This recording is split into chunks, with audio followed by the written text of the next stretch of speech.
Well, good afternoon. This is Plant Smart Living with Farmer Fred. Really glad you could join me today out here in the vegetable garden. It's a beautiful day here in the beginning of April. And you know, it's about 44 degrees. It's around 1 o'clock in the afternoon. So it's still a little cool outside. But, you know, in the past couple weeks, I've done a lot of direct sowing of my seeds out in the garden. So today I want to discuss with you what type of garden seeds you can direct sow out in your vegetable garden. So thanks for joining me today out here in the garden.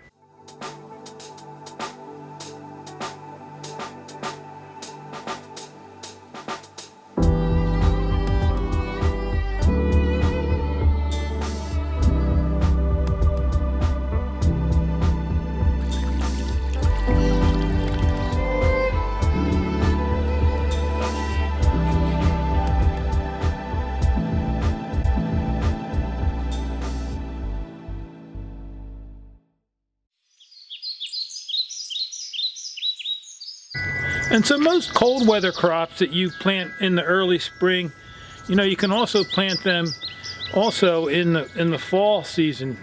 And so, you know, just remember your leafy greens, your kale, your collards, your Swiss chard, mustard greens, they all require like 4 to 6 hours of sunlight. They can be grown in partial shade, where anything with a root or fruit, you know, like your peppers, tomatoes, melons, they need a good 6 hours of sunlight.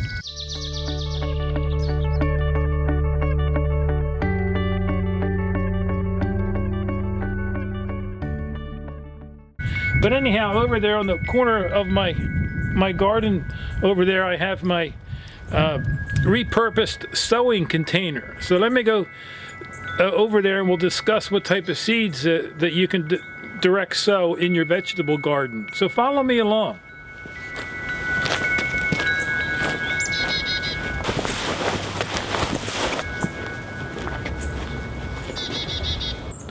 So right here I have this sewing cabinet. My wife was no longer using it. She does a lot of sewing and quilting, and so she asked me what I thought I could use this for. And so anyhow, I use this to put all my different garden seeds in, and it really comes in really handy. So why don't we take a closer look at this.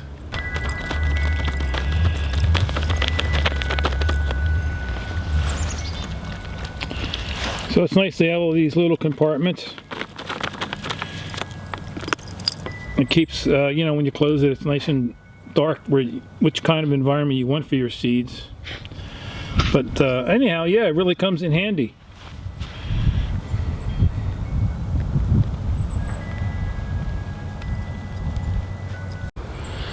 So anyhow, I have a pile here of seeds that I've direct sowed in my garden. Sometimes in the past I've also sown these indoors, you know, certain ones. But anyhow, a lot of your cold weather crops you can direct sow out in your garden, you know, 4 to 6 weeks before your last frost date. You know, you would want to check it in your area to see when's the best time to plant them. You could also perhaps even plant out a little bit earlier if you cover them with some type of row cover, or you know, you could apply PVC plastic over your row cover that was going to protect them from some of your colder temperatures. Certainly, like peas and all, you can plant a couple months before your last frost date. But anyhow, here I have, and a lot of my seed packs I end up getting from a local Ace hardware store, from Lowe's or Home Depot if I'm in the area. I've also ordered some from Johnny Select Seed online. I've ordered a few of them there, but basically I keep it pretty simple and just buy them locally. But anyhow, arugula is one of the seed packs that I've planted out in the garden. It has a peppery taste to it. It's great for salads. You know, my wife and I have a big salad every day, and we put everything in it but the kitchen sink: chickpeas, cucumbers, tomatoes, red beets. Being we're plant-based, my wife and I, you know, salads are one of our main meals, and so we just love our salads, and I like adding arugula to it. Carrots, of course, and these are the Danvers half long. You know, that's another good vegetable to direct sow out in your garden. And these half-longs are good if your soil's not the best condition.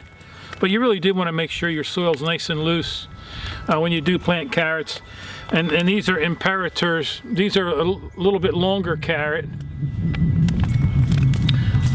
And then we have some Burpee super snappy peas.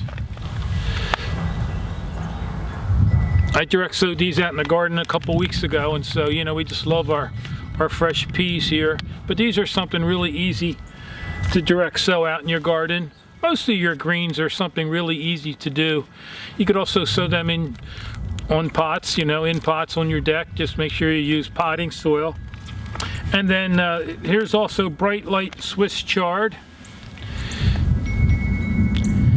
And some of these packs are a couple years old, so, you know, the older they get, the less chance of them germinating. And so, you know, I always plant more closer together just in case there's some that won't germinate. But these are Rainbow Swiss Chards, a nice variety. Again, something really easy to grow in your garden. I also grow, it's called Ford Hook Giant Swiss Chard. And so some of these prices on these packs are, you know, not up to date, so they may be a little cheaper. But anyhow, this Swiss Chard Ford Hook Giant is one of my favorite greens to grow out in your garden. Swiss Chard it's in the spinach family, and it'll grow through your garden season up until your first heavy frost. But, you know, these greens like Swiss Chard and kale and all, they're pick and come again. So as long as you continue to pick the outer leaves, you know, they'll just continue to harvest. You can harvest them right through the summer. You don't want to pluck out and pick out the center shoot, then it'll stop growing. Another favorite of mine is the Detroit dark red beets. And so I have about 32 feet of these out in my garden right now. And, you know, I fill all my raised garden beds with a composted leaf mulch that's amended with topsoil. I get anywhere from 5 to 10 yards of that per season. I buy that locally from Barnside Compost. And what's nice, it's a certified weed-free. So using that, you know, the plants just flourish and thrive in that leaf mulch, and I virtually have no weeding to do, you know, and so that's a big bonus. Something else that I've grown is your Georgia Southern collards. Collard greens, and, you know, they do really well. Most of your brassica plants, like your curly leaf kale and your mustard greens, your broccoli, I grow them underneath my row covers, my low tunnel hoop houses, and they're covered with like an agribond, a fleece. And because we here in Pennsylvania, we have aphids and the cabbage looper worm, that you know, the white butterfly flying around your garden, they lay eggs underneath your brassica plants, and they'll just devastate those plants, chew holes in them, and cause disease and unhealthy plants. And so I cover all my brassica plants with the row covers. But, you know, getting back to these Detroit red beets too, we love these red beets. This past fall, I froze a lot of them in my garden, and that really worked out really well. Again, then we have some kale, curly leaf kale. We love the kale in our garden. I grow some of this in the late season so that I can harvest all through the winter. The idea is to bring your kale up to maturity. You know, I think I planted these like second week in August. I did buy some transplants, and then I covered them with my low tunnel hoop house with the row cover on it, and I was able to go out in the garden all winter and pick kale all through the winter and have fresh kale. It's not going to grow during the winter, but you can still go out and harvest it. And then lettuce. This is black seeded Simpson lettuce, another favorite of mine to plant them in rows. And then also lacinato kale. Some people call it dinosaur kale. It's another favorite of ours.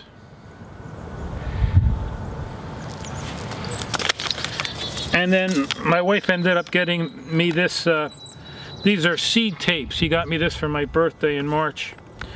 It's a gourmet blend. These are, it's a 22.5 feet of tape. And so the seeds come embedded in like a tissue. And so it's kind of a nice idea. A little bit expensive, but it was something I tried this year. You can see the back of it where it comes in a tape, a tissue tape, and you just unfold it, unravel it, and plant it about a ½ inch deep. But anyhow, I'm looking forward to some of my greens coming up. We love our salads here, and we're going to get some warmer weather at the end of this week, and so, you know, those seeds will hopefully start pushing their tiny little heads above the soil. And then, you know, you just want to keep your seeds well watered during the germination period. It could take anywhere from 5 to 10 days, but you know, you want to nurture those little tiny seeds as a mother would nurture its newborn baby, because they're little tiny seeds growing in the garden, growing and developing into a mature plant eventually. So you want to make sure you don't want those little tiny seeds to dry out during that time period. But anyhow, I hope this video is able to give you some tips and ideas on direct sowing some cold weather crops out in your vegetable garden. And if you have any questions or comments about this video, feel free to leave them in the comments section below. And also, if you have a vegetable that you might direct sow out in your garden early season, feel free to leave them in the comments section below, because I'm sure I didn't cover every plant that you can direct sow out in your garden, but these are mostly what I've done out here in my garden in Pennsylvania, Zone 6. And you can also visit us at plantsmartliving.com, and you could also learn more about gardening there, and also how you can reclaim your health by adopting a whole food, plant-based, vegan lifestyle. Well, anyhow, I hope you have a wonderful day today. So until next time, this is Plant Smart Living with Farmer Fred.